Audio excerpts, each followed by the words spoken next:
I want to begin with a huge thank you for all of you coming out tonight. We so appreciate it. Also, I want to give a big thank you to Peach State Federal Credit Union. They are the principal sponsor and donor for coming up with the Hooper-Renwick Memorial Programming Fund and Endowment. Now, we started this speaker series 3 years ago. We intend to continue it with not just this program, but others once our new library opens. How excited are we for the new library? Oh. You can always go on our website and see the construction in real time. I can tell you that there is sheetrock going up. It's getting very exciting, and we are so looking forward to its opening along with the county. Now, because of the bank's involvement and the generosity of many others as well, this speaker series honors those who attended Hooper-Renwick and their achievements. And all of this is made possible because this community has invested in not only what Hooper-Renwick was and that school, but what it will become. We are honored tonight to have Gwinnett County Commission Chairwoman Nicole Love Hendrickson here with us. She is a strong supporter of not only literacy, but she is also a big supporter of our library system. I welcome her now.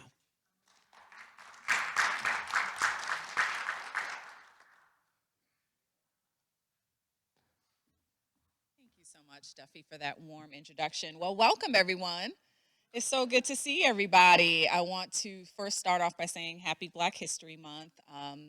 February certainly is not enough time to really highlight all of the rich history that we get to celebrate around the nation and our country, but also right here locally. And I echo the sentiments about celebrating our Hooper-Renwick graduates and alumni, as well as those who have been involved in the development of the Hooper-Renwick Library history-themed library, which is the first of its kind in Gwinnett County, and we're so looking forward to opening that later this year, and I hope to see you all at that ribbon cutting. But today, we are here to celebrate the speaker series and get to hear from my friend and my former colleague. He will always be my mentor, Mike Thurmond. I know when I had first got elected in 2020, he was absolutely my go-to person and had always shared so many nuggets of knowledge and information and tidbits of lessons learned along the way, a lot of which I apply today, and he still is my friend. And even though I've learned so much about him from his leadership, I know he can learn a lot from me about my roads and my water infrastructure. And so, that's where we can have this exchange. But it certainly was a privilege serving alongside him for the 2 years when I came in. He still had about 2 years on his term, and under those 2 years, we've developed such a strong relationship and a strong partnership. And so I'm looking forward to hearing from my friend, and I know that you all will really enjoy hearing from him as well. But nonetheless, I bring greetings on behalf of the Gwinnett County Board of Commissioners. I want to thank the City of Lawrenceville for hosting this important conversation. Mayor Hill, wherever you are, inside joke, Mayor Still, I know who your mayor is.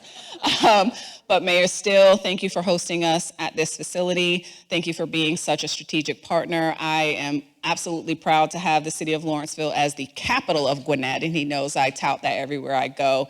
But the city-county relationship is so incredibly important, and I'm so grateful for the City of Lawrenceville. I also want to thank our Library Board of Trustees. I know we have J.T. Wu here, who is the current chair, and any of the library board members who I did not get to recognize and I did not see.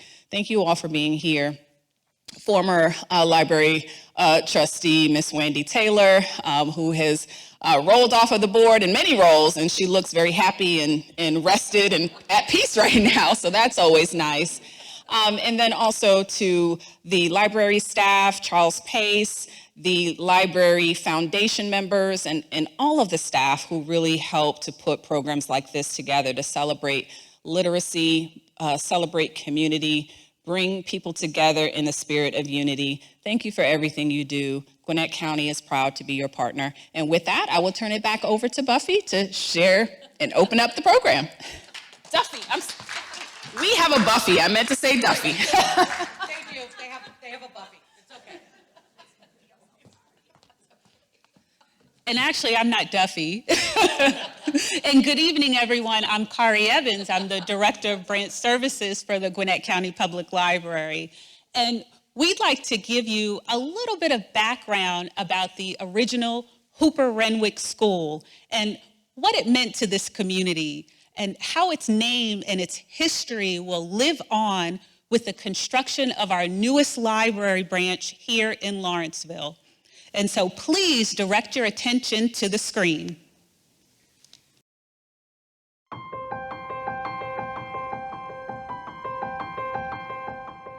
Being a slave meant that your life was ordered and structured by someone else. Now you have an opportunity to experience life on your own.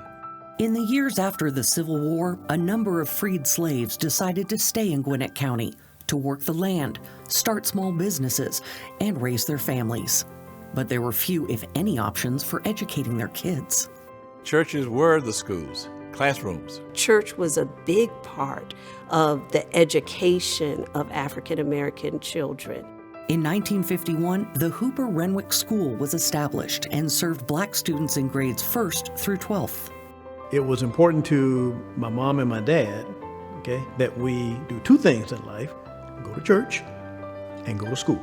I went to school at Hooper-Renwick every single day. When I first started, it was the original 12-room building, red brick building. With just one room for each grade, it was far from the size of the other white schools in the area, and it was the only black high school in Gwinnett County.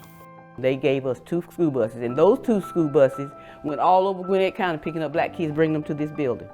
The name of the school honors 2 specific men. Mac Renwick, a predominant African American in the community, donated the 3 acres on Neal Boulevard where the school was built. Marshall Hooper was a longtime teacher and the first principal of the school. We didn't have anything that was even laughingly called a science room or library. We had more books at home than Hooper-Renwick's library had in the school. The teachers were caring people. They had a heart for us. I mean, they really, really did. Most of the parents in the African American community really were poor. We didn't know we were poor because our families, our parents' attitude, it wasn't, oh, woe is me, and we don't have this and we can't do that. It was, you can do, you can have. In the late 1960s, Gwinnett County schools desegregated, and black students were finally sent to schools closest to where they lived. Hooper-Renwick was no longer needed. While it was used for a variety of other purposes over the next several decades, it was slated for demolition. That is until former students and community members started a push to save it. If you don't acknowledge your history, then history tends to repeat itself.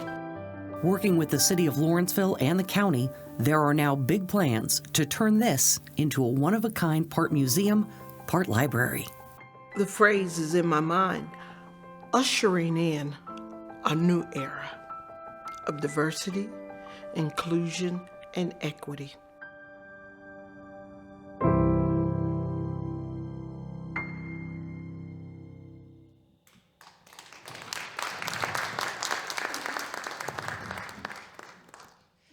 That is one of the many stories that I've been honored to get to tell.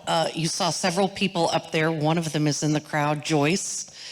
She was one of our featured speakers last year, along with Dr. Maxey. We are always conscious of trying to hear from the students who went to that school. Their stories are well documented by the county. Ruby Neal did a series of videos a while back, so we used some of that, and we found amazing stories, and they continue. And on that note, joining me is Constance Brown, going by Connie.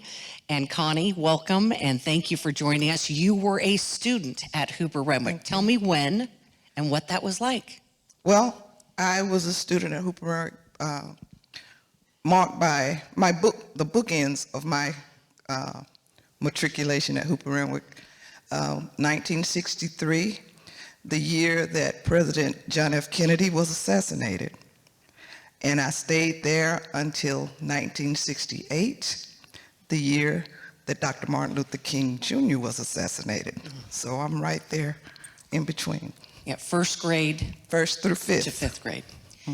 Describe, you heard a little bit about that, one classroom for first grade through high school. Tell me what that was like. I can't really, and the reason I can't is because by the time I got there, the school had expanded a bit. So there were 2 first grades when I was in school. And so there were the high school had moved on to a different side of the building. Yeah. When you approach those grounds, we have some historical photos. While other schools had sidewalks, outside play areas, landscaping. Give me a sense of what that was like when you walked up to the Hooper-Renwick School.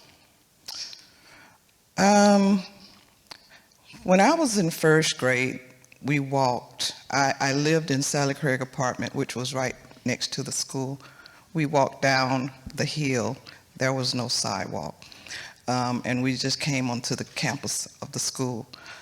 There were no sidewalks, even on the Nash, what was that, Neal Boulevard? There was just road. So, you know, we didn't have sidewalks. We just went from the street or wherever we were into the school. And there was a lot of talk from students I talked to about the teams, the basketball team, who was very successful, that they practiced on dirt. That's my understanding as well. Again, I am a baby boomer, but I'm toward the end of it, so I didn't get all of that. Right, so you were starting, by that point, the school was starting to get some things, a gymnasium would follow and things like that. Right. Well, that's awesome, because we haven't talked to anyone from your time, so that's great. Yeah. What was the school day like? What did you think of your teachers, your classmates? What was you saw the video, what was the sense or feeling there? It was nurturing. It was like family. I remember the school day starting out with a song, a marching song over the intercom, and we would go into the classroom. I believe after that, blurred, but I believe after that we would have the Pledge of Allegiance. And I will never forget, we heard, after that, we heard the Lord's Prayer by Mahalia Jackson. And then I remember the day starting. We had a morning recess, we had lunch, and then we had an afternoon recess. And then when the bell rang for the classes for the day to end, we had another song to march out on. The bus, the students who walked, we went out one way, and the other students went out in another direction to catch the buses. So. What were your teachers like? And we talked earlier, and she said, well, I don't really want to single any teacher out, but I really want you to single a teacher out, because I want you to describe this to me. The teachers were like mothers away from home, but the one teacher that made the most impact on my life was Miss Aranella Camp, and she was my first grade teacher. She was very stern, but she was also very sweet. And she was just great. I was afraid of her, but I had... Many good teachers make you feel that way at first. But I had great respect for her, but she was a great teacher. She saw her students. She saw me, and I have a love for reading today. I love to read.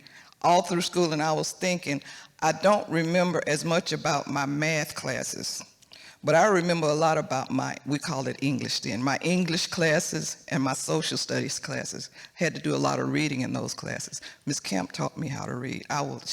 She's always going to be my favorite teacher. When you watched that video, were there things that those students said that resonated with you? Or again, do you feel like you got to be at the school when just a little more time had passed, when some good things were starting to happen, some change was starting to happen? Well, I when I was watching the video, I was kind of watching it from a place of, I remember a lot of what happened with high school vicariously through my older siblings. And a lot of what was shown on the tape there was from high school. You know, we didn't get a lot of visibility in the elementary part, but I do remember that. Now, when they talked about going to the other schools, transferring to another school, I saw a picture that had me in it, and I laughed. That's because we were at Central Gwinnett, and we were working on the yearbook, and there were a few of us in there, myself, Vivian Sumauer, and Teresa. We were actually in that picture. I don't know where anybody got that picture from, but I thought that was funny. So those pictures, for those of you, we'll put them up on our website after this. We found those, and those were in a smaller reception right before here. And I know that picture exactly because the pictures we found, we have basketball team, we have the yearbook, we have some graduation photos, but I didn't know you were in that. Now you're going to have to go point out exactly who you are. So, but when we left Hooper-Renwick and went to the transfer to the other school, we took that. We stayed together. We stayed together. We were that saying that we were all we had. We were all we had. So we stayed together. So, what lessons did you carry with you from your time at Hooper-Renwick, and also with that close group of friends and students? Hooper-Renwick was more nurturing than what the environment that we transferred into. It was more nurturing. The teachers at Hooper-Renwick, they were, our parents were always talking to the teachers. The teachers, as I said, they were like parents away from home. They saw us, you know, they encouraged us. And so when we left Hooper-Renwick and eventually got together at the schools that we transferred to, we took that feeling with us. We also had the community. We had the churches. And the nurturing that was missing when we transferred, the community came together, and we got the nurturing from the community. Now we are going to have a new themed library on that same ground. Why is that important to you? When I thought that that building was going to be demolished, I had a gutted feeling because it was like wiping out a part of our history. Just wiping it, like nobody cared, just wiping it away. To know that this library and this cultural center is going to stand there, Hooper-Renwick will live on. And that's very important to me. It's very important. And we can tell our children and other children about what transpired here in this building. I find it not amazing, but just in the face of adversity that you faced, the people who graduated from Hooper-Renwick are amazing human beings. They are so accomplished. They put most of us in this room to shame. You have done great things, and I can't help but think that those early years at Hooper-Renwick aren't part of that. You just can't convince me. For you, you spent sort of half your career in corporate America, and then you return to the educational setting to be a teacher. Right. Explain that to me. I think it was a calling, actually. The way it happened and the way I think I shared a little bit with you, but when my baby girl was 4 years old, she said to me, "Mom, I had a dream that you're going to be a teacher." And I thought that was cute, you know. But it happened. Now, I taught Sunday school. I've always, and I taught, Bible school, but getting into education and actually teaching, I never envisioned myself doing that. So I actually do really believe that it was just a calling on my life to become a teacher. And a lot of my pedagogical actions were born out of the do's and don'ts that I experienced. All right. I was a nurturing teacher, and I also said, I don't want to be that kind of teacher. So a lot of what I experienced, and Miss Camp went with me, and I was Miss Camp, because you didn't come in my room playing. So I was Miss Camp. So I took her with me. I think it's smart that you did. Thank you so much for your time. Yes, thank you. Connie, we are so glad you're here. And to any of the students who've spoken in the past, and we hope you continue to speak. Again, this is one of several speaker series we want to go forth with. And once that building is finished, you will see there will be areas where we can have these conversations in a place that we will not forget. Thank you so much. Thank you for having me.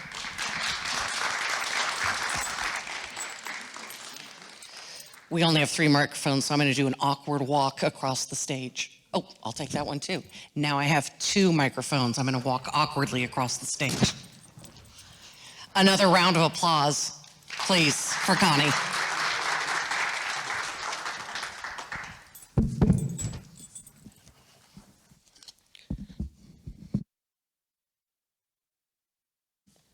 You are taller than me, so please adjust.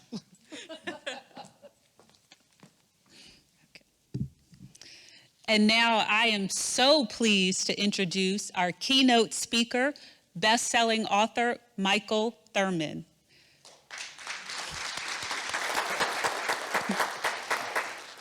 Mr. Thurmond is a distinguished author, attorney, and public servant with a successful career in governance and public policy. In 1986, Mr. Thurmond became the first African American since Reconstruction to be elected to the Georgia General Assembly from Clark County, marking a historic milestone. Between 2013 and 2015, he served as interim superintendent of the DeKalb County School District, one of Georgia's largest. And in 2017, he served a 4-year term as the CEO of DeKalb County. Beyond his political and administrative achievements, Mr. Thurmond is a celebrated historian and author.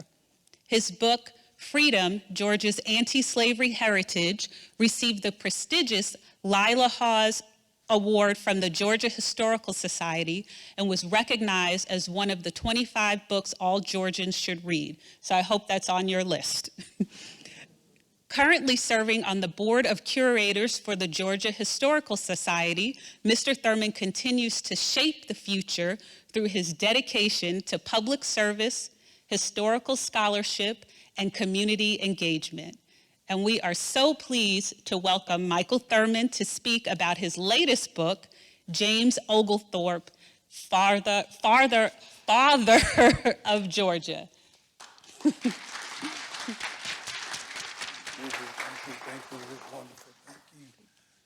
Good evening. First of all, thank you so much for the kind words of introduction and being an excellent librarian. Give her a round of applause. We love you so much, Karen.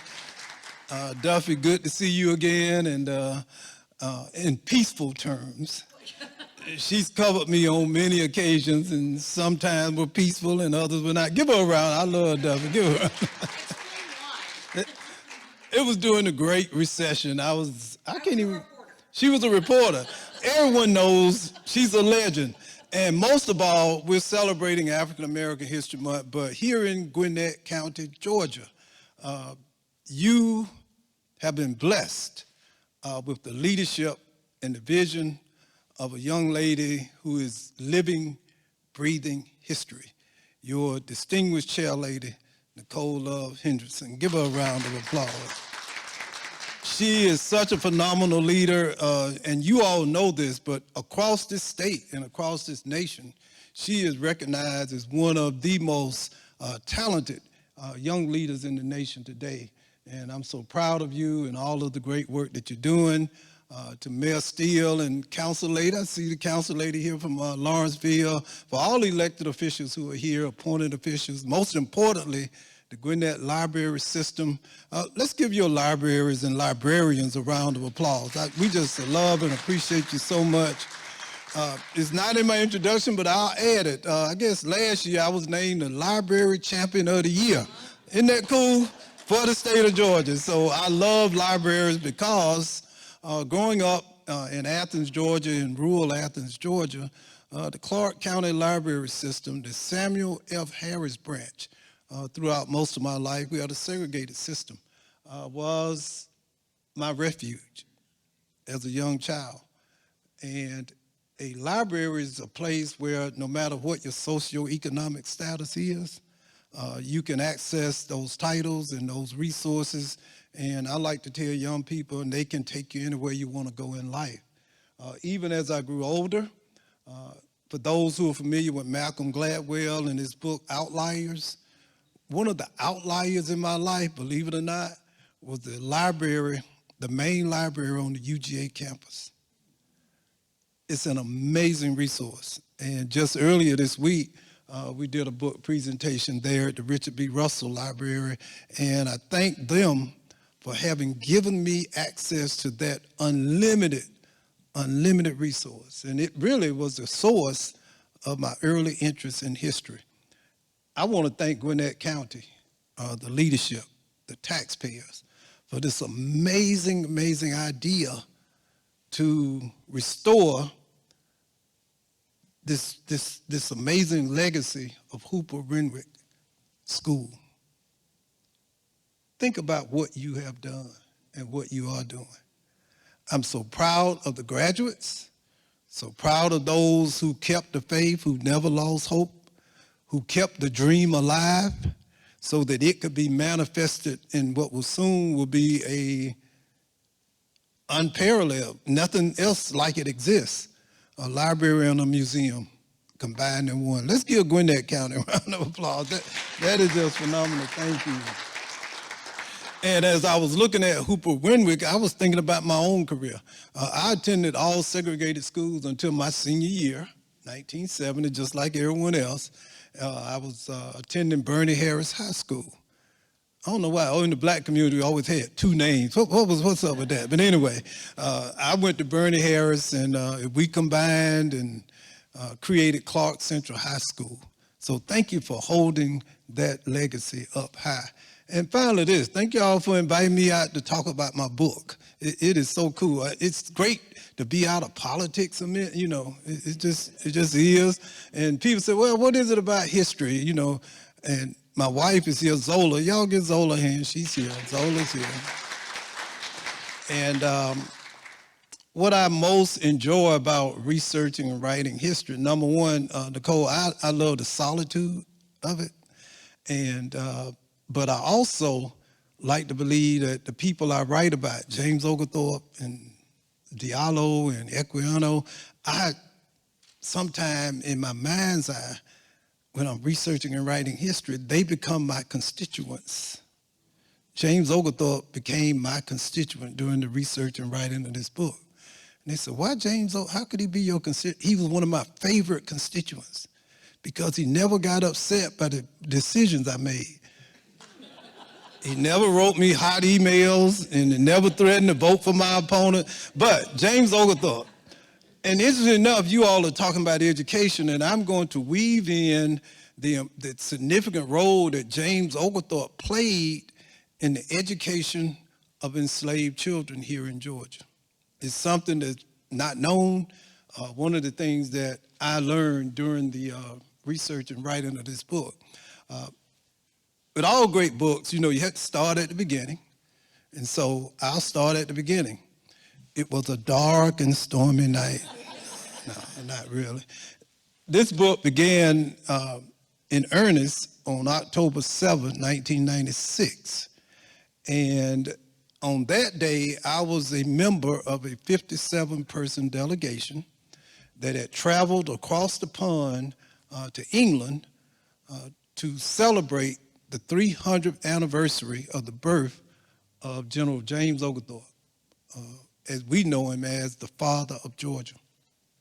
Our delegation was led by Governor Zell Miller, and on the last day of that 4-day pilgrimage, we visited the village of Cranham, and the last stop in Cranham was the Parish Church of All Saints. The Parish Church of All Saints is a 700-year-old church. And we were there to lay a wreath at the tomb of James and Elizabeth Oglethorpe, Oglethorpe's wife. I was surprised when I entered the sanctuary to discover that James Oglethorpe is buried beneath the floor of the sanctuary. Not quite how we do it in Georgia, right? Not beneath the floor.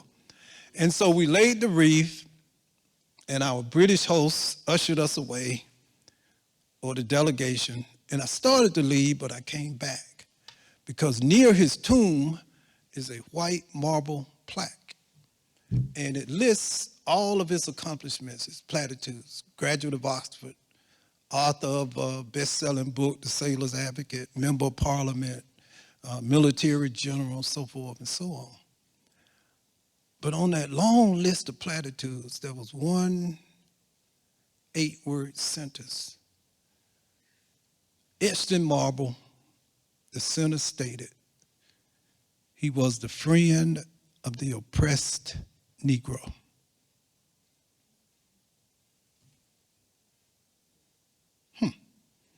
Not at segregated Bernie Harris High, not at consolidated, integrated Clark Central, not at Payne, not at the University of South Carolina Law School, not even during my time I spent at Harvard, had I ever heard the father of Georgia being described as a friend of the oppressed Negro.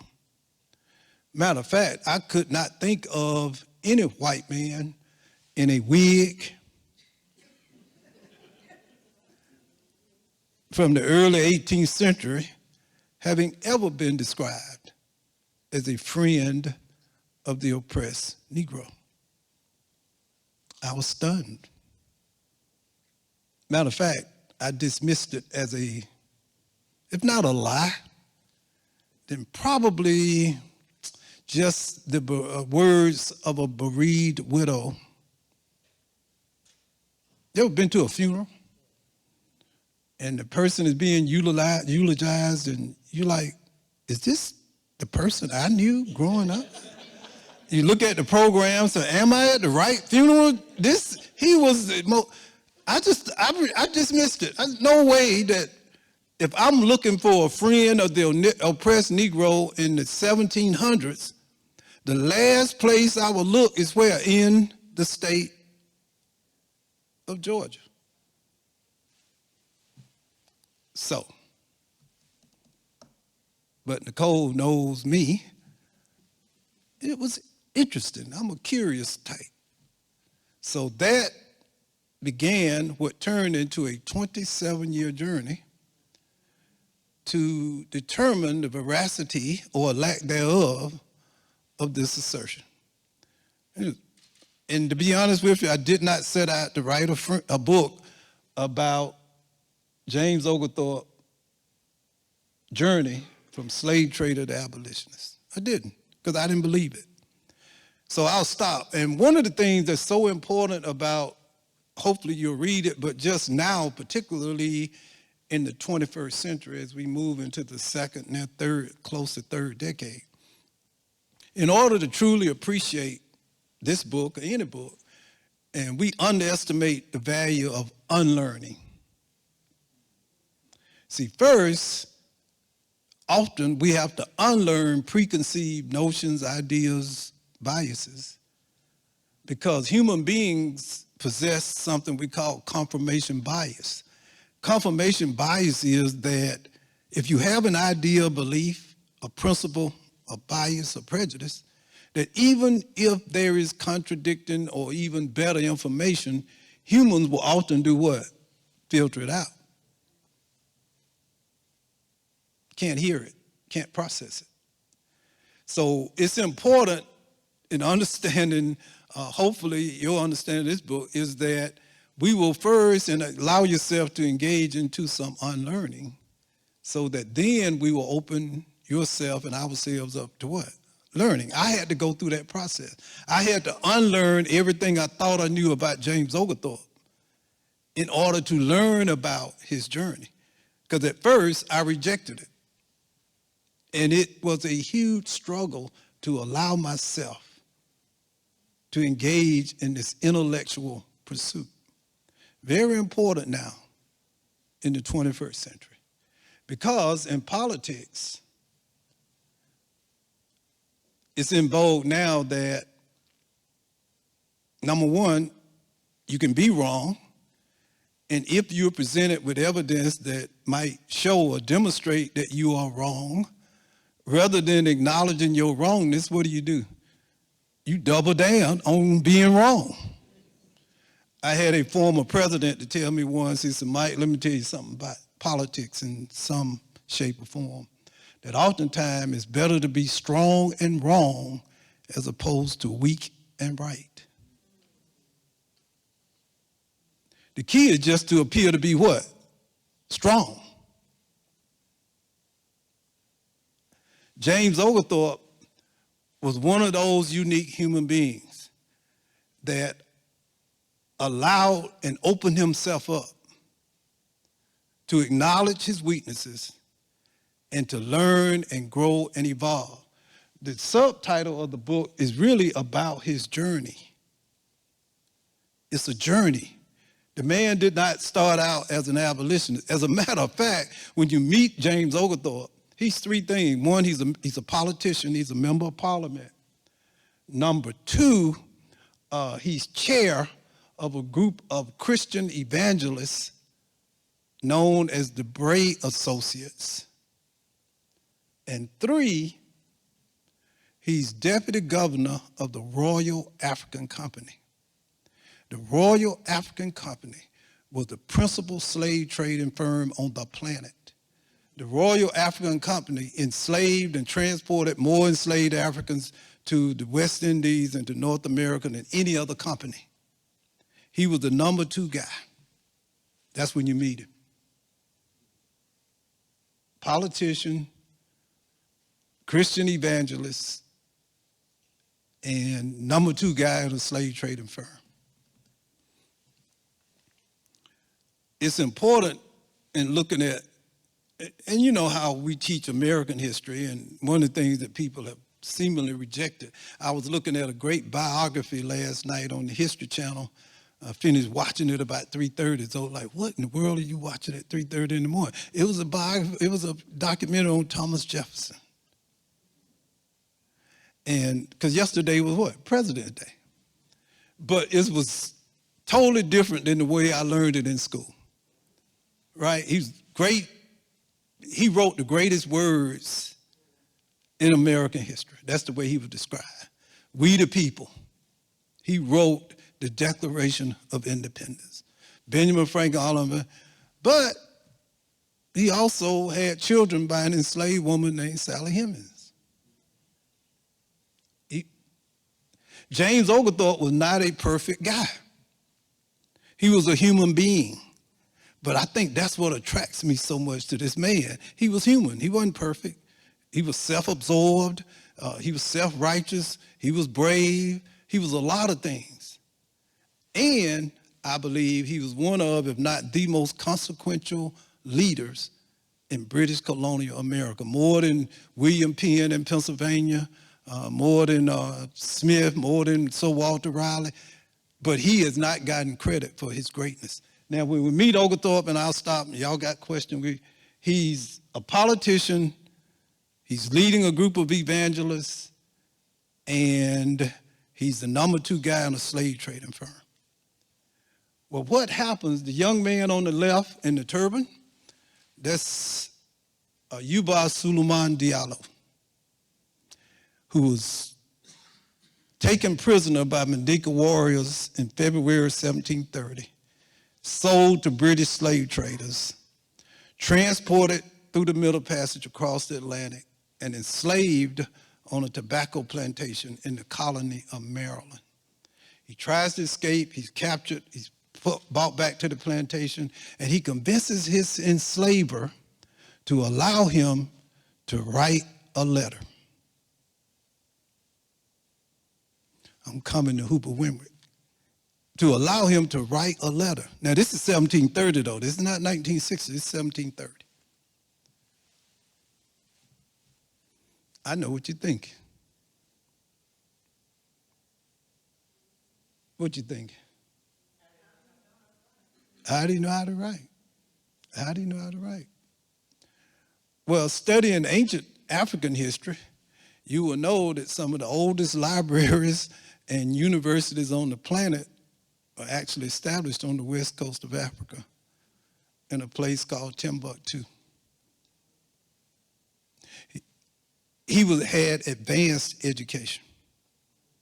So he writes this letter, and through serendipity or just God's grace, the letter is transported by 5 different white men 4,000 miles across the Atlantic, back across the Atlantic to London, England.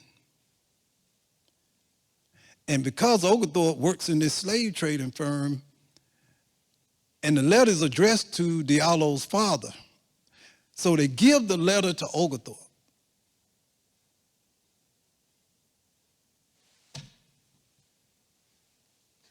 He has it, but there's a problem. The letter is not written in English, it's written in Arabic. Diallo is a Muslim. Oglethorpe sends the letter to Oxford University, has it interpreted. Oglethorpe is so affected by the contents of the letter, he then writes a letter and arranges with the man who was enslaving him in Maryland to literally purchase his freedom and pay for his passage across the Atlantic from Maryland back to England. Diallo arrives in London, England, and becomes, as one contemporary writer states, a roaring lion of British society. He ends up having dinner with the King and Queen of England. Is ultimately set free and returns to what is now modern-day Senegal.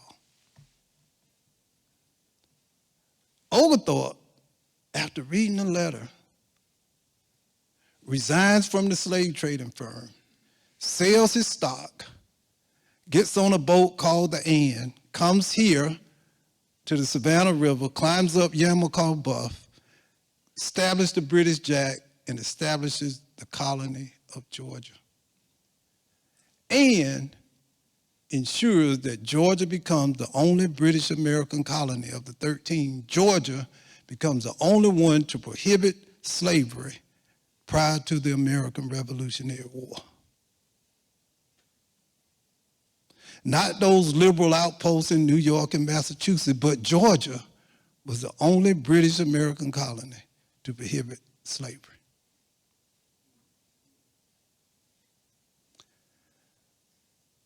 What's the Hooper-Renwick?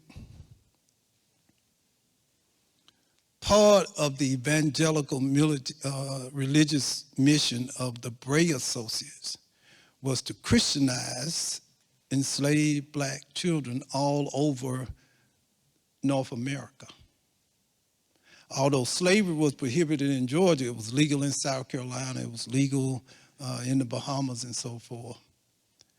And when slavery was legalized in Georgia in 1751, after Oglethorpe was run out of Georgia in disgrace by pro-slavery Georgians, they established schools for enslaved children. That was a school in Savannah to educate enslaved black children. Matter of fact, Bray schools were built all up and down the East Coast. Because the Anglicans, they weren't like my Baptist church. See, at my church, You can go party on Saturday night and go to church on Sunday. And if you get the Spirit, you can walk up to at Salem. You can come up there and confess your sins. And Reverend Haynes will do what? He'd take you in. In the early 17th century, it didn't work that way. You had to take time. It was an educational process. You had to learn the catechisms. And in order to learn the catechisms and read the scriptures, you had to know how to do what? Read.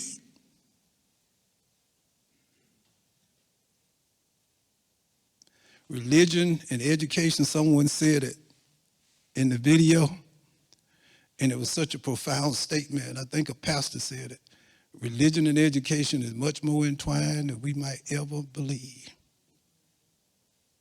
Religion and education.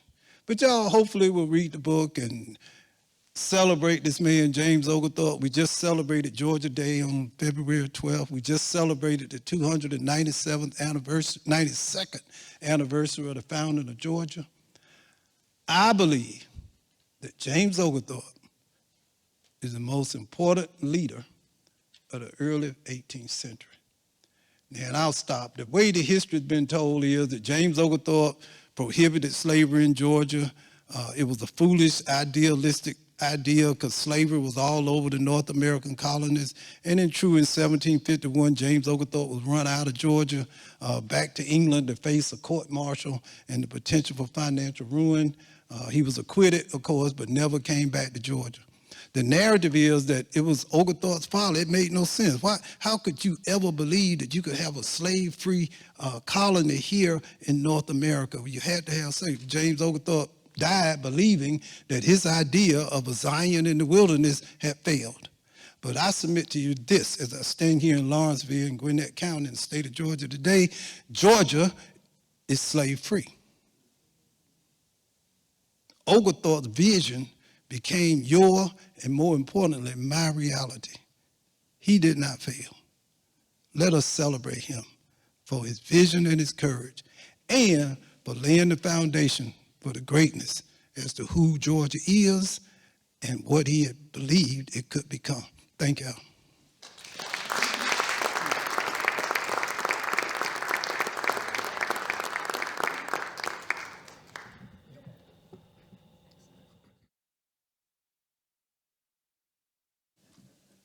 Do we have some folks who want to ask questions?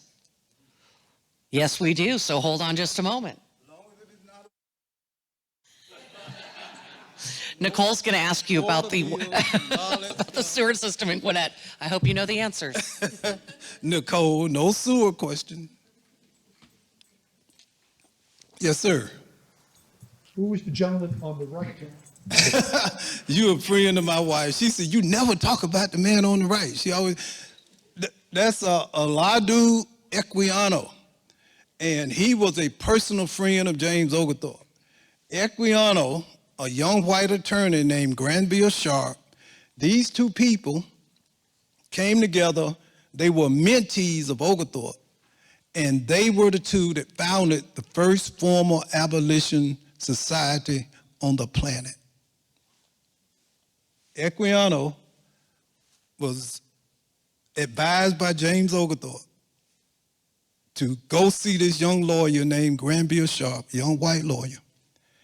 And between them, they started what became the formal abolitionist movement in 1787, that first ultimately abolished slavery in England in 1833, and of course here in America on January 1st, 1863. He was born in what is now modern Nigeria.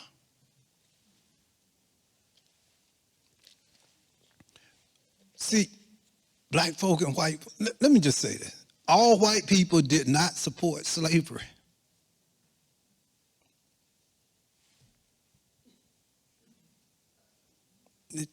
They didn't.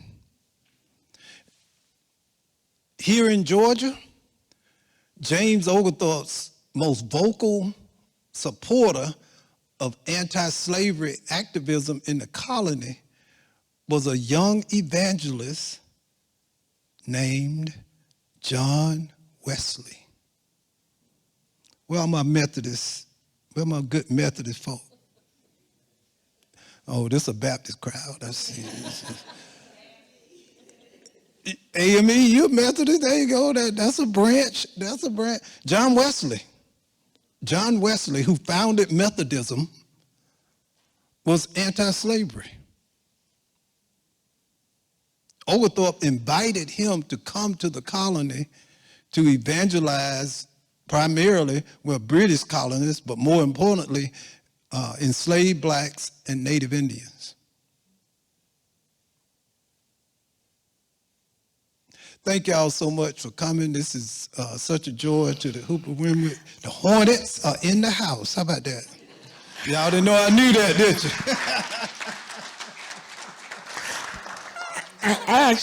I don't have a question. I actually just want to make a comment if it's okay. I'm right here. Ma'am. I just wanted to say that I noticed how intentional you were about the language that you used to describe the enslaved humans that you are talking about in your work, and that you don't refer to them as slaves, but enslaved people and enslaved children. And I just wanted to acknowledge that the humanity with which you talk about the subjects of your research. So you were very intentional with your language, and I celebrate that. So I just want to thank you for that. Oh, thank you. I've done 70 of these. You're the first one to mention that to me. It was a result of a significant amount of research. And early on, over 27 years early, I was using the term slave. And I had to educate, right? Confirmation bias. I had to educate myself. And see, you dehumanize a person when you, not intentionally, I don't think it's intentional, but there's no such thing as a slave. We had human beings who were what? Enslaved, but that did not prevent them or stop them or prohibit them from being who? Human beings. See, part of the whole idea of slavery was the first step was to dehumanize the person you're attempting to enslave. And that's just not with slavery, but think about the Holocaust and think about mass murder. One of the first steps, first important things you have to do, you have to dehumanize the people you seek to annihilate or destroy. And so what makes James Oglethorpe so, I think, unique was he recognized the humanity of black people and Native Indians. And he allowed Jewish colonists to migrate to Georgia, even though it was prohibited. He embraced debtors. People say, the whole idea around Georgia was to allow the worthy poor to have a place to come to find a second chance. So he saw debtors as still human beings, even though they were incarcerated because they could not pay their debts. He still saw value in them and recognized that if they were given a second chance for employment and self-sufficiency, they could make major contributions to the Crown and to Great Britain. So seeing the humanity in people is so important, and one of the things we have to avoid, no matter immigration status or religion or color or race, they're still human beings. They're human beings, part of the human family. And that was the thing about Diallo, was when Oglethorpe saw the letter, you didn't ask me what the heck was in the letter. The ability to read and write is a trait of civilized human behavior. Because he could read and write, he then could not be a subhuman beast of burden.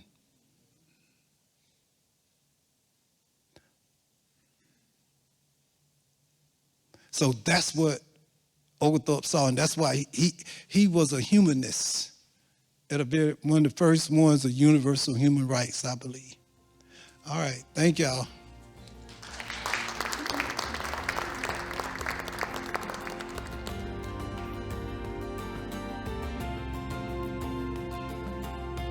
Michael Thurmond asked you, was that good? Yeah, it was great. That was wonderful. Another round of applause.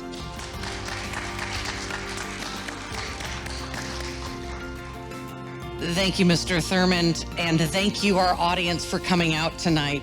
Now, right after this program, I think this is what you're all waiting for, he will be signing copies of his latest book in the foyer. You can also purchase his book from our friends at Brave and Kind Bookstore. They are right out those doors. As we await the opening of the Hooper-Renwick themed library, we strive, as I said earlier, to have many more gatherings like this. Connect to our community, have these conversations, share in the rich diversity of Gwinnett County, and together we all learn and we all grow. Thank you so much for coming tonight. Good night.